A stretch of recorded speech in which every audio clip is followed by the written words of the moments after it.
جی S herbal wholesale Ayurvedic ادویات کا قابل اعتماد مرکز۔ تجارت کے خواہش مند حضرات کو ہم مکمل ٹریننگ دیتے ہیں۔ ہمارے ساتھ تجارت کر کے بھرپور پیسہ کمائیں۔ علماء کرام، حفاظ، ڈاکٹرز اور میڈیکل والوں کے لیے خصوصی رعایت۔ تفصیلات کے لیے ابھی رابطہ کریں۔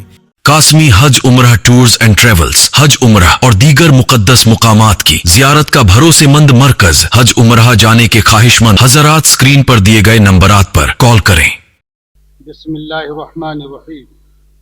جمعیت علماء ہند ہمیشہ سے فرقہ پرستی اور گروہی عصبیت کی مخالفت کرتی رہی ہے اور یہ سمجھتی رہی ہے کہ اسلام میں فرقہ پرستی اور گروہی عصبیت کے لیے کوئی جگہ نہیں ہے، خواہ مسلم فرقہ پرستی ہو یا ہندو فرقہ پرستی۔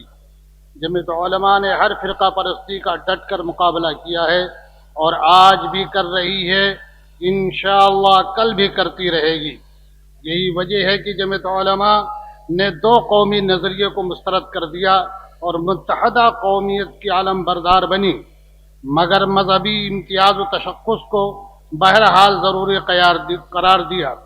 جمعیت علماء اس بات پر یقین رکھتی ہے کہ بقائے باہمی اور امن و امان کے لیے آپسی بھائی چارہ اور پیار و محبت ضروری ہے، نیز اسلامی نظریے کی فروغ اور اسلامی اخلاق و کردار کی اشاعت کے لیے بھی ہندو مسلم اتحاد کی ضرورت ہے۔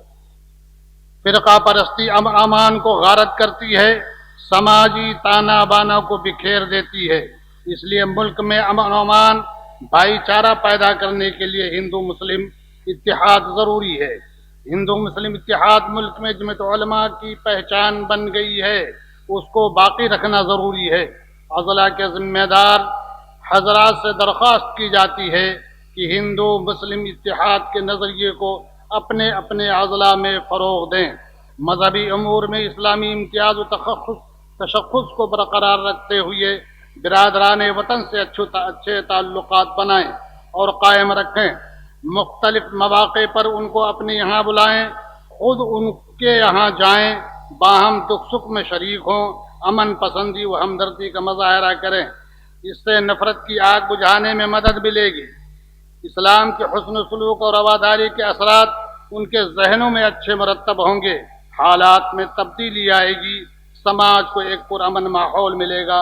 اللہ تعالی دلوں میں الفت و محبت پیدا فرمائے، آمین۔